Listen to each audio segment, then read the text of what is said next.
Grabe, ayan na, dating kabinete ni Pangulong Bongbong Marcos nagsalita na at ibinunyag ang itinatago ng Pangulo. And put this on record.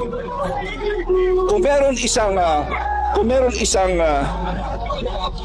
anak na uliran na mahal niya ang tatay niya, yan si Presidente Bongbong Marcos. Bakit? Alam niyo kaya ito, 1980s, namamatay noon si Pangulong President Ferdinand Marcos Sr. Kailangan may mag-donate ng kidney. Alam niyo ba kung sino nag-donate? Ang ating Presidente, President Bongbong Marcos. 1980, kaya siya, isa na lang kidney niya. Isipin mo, bibigay mo sa tatay mo.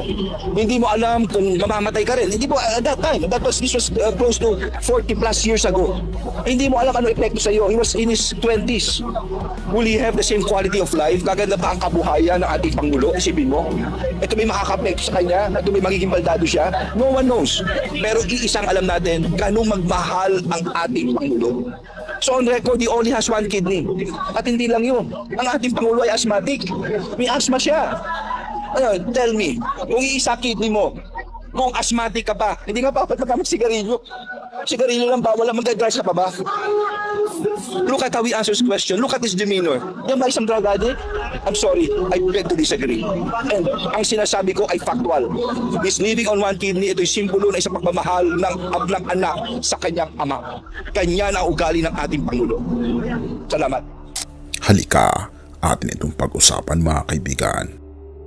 Ayan na, tahimik ang timeline pero may biglaang pumutok na video. Pero hindi ito kagaya ng inaasahan mong kontrobersiya. Hindi ito chismis lang dahil dating gabinete ni Pangulong Bongbong Marcos ang mismong nagsalita. At ang sinabi, mas nakakagulat pa sa lahat ng akusasyon na pilit ibinabato sa Pangulo. Pero teka muna, bago natin buksan ang totoong ibinunyag niya, kailangan mong marinig ang kwentong matagal nang itinatago sa publiko. Isang kwentong pinagpipistahan ng intriga pero ni minsan ay hindi binigyang hustisya. Si Pangulong Bongbong Marcos daw.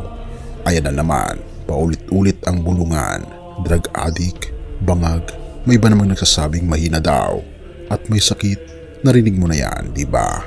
At nito-nito lamang si Senator Amy mismo ang nagsabi niyan. Pero may isang salita na hindi ka naririnig. Dahil on record, hindi lang basta mali ang mga haka-haka, kabaliktaran pa. Dito napapasok ang tunay na revelasyon, ang sekretong in-reveal ng dating gabinete ni Pangulong Bongbong Marcos na si Benhur Abalos. Ayon sa dating gabinete, may matagal ng impormasyon na hindi pinapansin ng mga nagsasaboy ng intriga. Si Pangulong Bongbong Marcos ay may iisang kidney na lamang. Pakinggan pa natin siya. Alam niyo ba kung sino nag-donate? Ang ating Presidente, President Bongbong Marcos. 1980, kaya siya, isa na lang kidney niya. Oo, tama ang narinig mo. Pero bakit? Ito ang parte na hindi nila akalaing lalabas. Pakinggan pa natin siya. Isipin mo, bibigay mo sa tatay mo. Hindi mo alam kung mamamatay ka rin. Hindi mo, at that time, this was close to 40 plus years ago. Hindi mo alam ano epekto sa iyo. He was in his 20s. Will he have the same quality of life? Gaganda ba ang kabuhayan ng ating Pangulo? Isipin mo. Ito may makaka-apekto sa kanya. Ito may magiging baldado siya. No one knows. Pero iisang alam natin, ganun magmahal ang ating Pangulo. The Real Story, 1980. Year 1980, isang batang lalaki ang nangangailangan ng tulong. Walang ibang malapitan, walang ibang masasandalan, pero may isang tao na hindi nagdalawang isip. Nag-donate ng kidney. At kung iniisip mong donor lang siya, ayan na, ihanda mo ang sarili mo. You know who donated? Our President, President Ferdinand Bongbong Marcos Jr. Alam niyo ba kung sino nag-donate? Ang ating Presidente, President Bongbong Marcos. 1980, kaya siya, isa na lang kidney niya. Isang desisyon na pwedeng magbago ng buong buhay niya. He was in his 20s. Hindi niya alam kung ano ang magiging epekto nito sa kanya in the next 40 years. But he still did it. Pero kung may isang kidney na lang siya, bakit ganoon siya kumilos? Ito ngayon ang sinasagot ng dating gabinete. Look at how he answers questions. Look at his demeanor. Look at how he answers question. Look at his demeanor. Yan ba isang drug addict? I'm sorry, I beg to disagree. And ang sinasabi ko ay factual. He's living on one kidney. Ito'y simbolo na isang pagmamahal ng ablang anak sa kanyang ama. Kanya na ugali ng ating Pangulo. Salamat. kalma, maayos, organized, clear. Therefore, paano magiging totoo ang mga akusasyon na adik at mahina ang Pangulo kung mismong katawan niya ang patunay na sakripisyong ginawa niya para sa iba at sinasabi nila ang isang taong may isang kidney at asthmatic pa at sinasabi niyang kahit isang hitit ng sigarilyo ay hindi ito pwede sa kanya. Yun pa kayang drugs? At dito natin makikita, nakatayo pa rin sa harap ng bansa, kumikilos, nag-iisip ng malinaw at nakikipagtrabaho araw-araw. Hindi ba't mas malakas pa yan kaysa sa mga naninira? Ano ang ibinunyag ng dating kabinete? Simple, diretso, hindi maligoy, hindi siya mahina.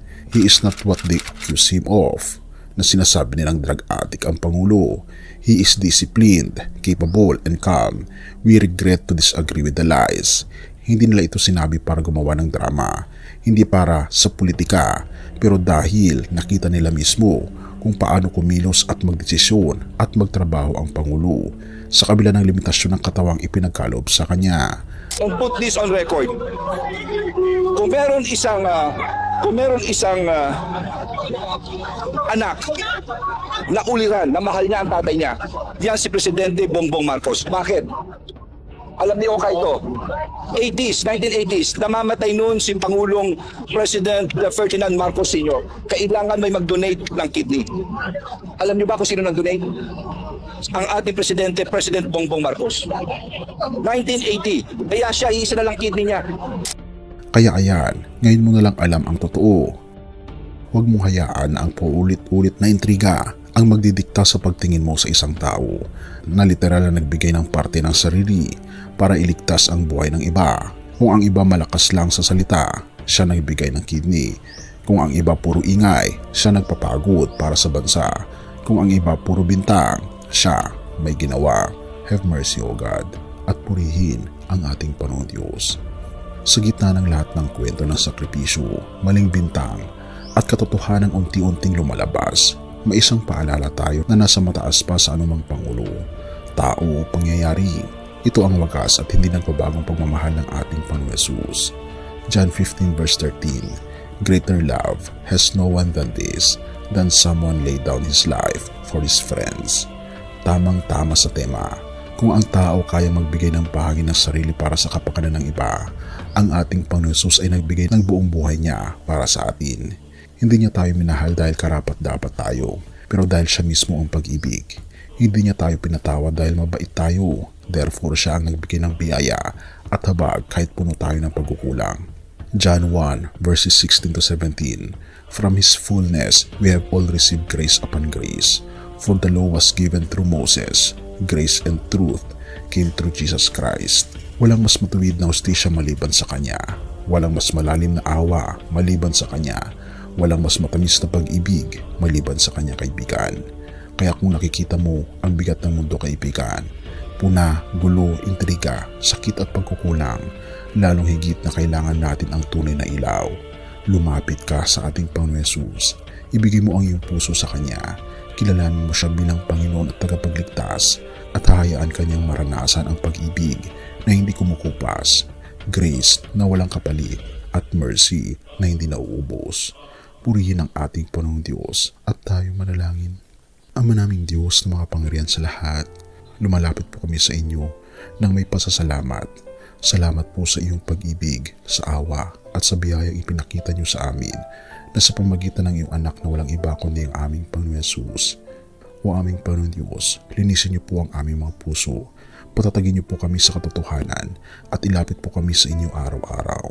Tulungan niyo po kami magtiwala, magpatawad at maglakad sa liwanag ng inyong kalooban at tulungan niyo po kaming mamuhay sang-ayon sa inyong kagustuhan na aming po inaalay ang aming buhay hindi lamang sa aming kapwa kundi para sa inyo.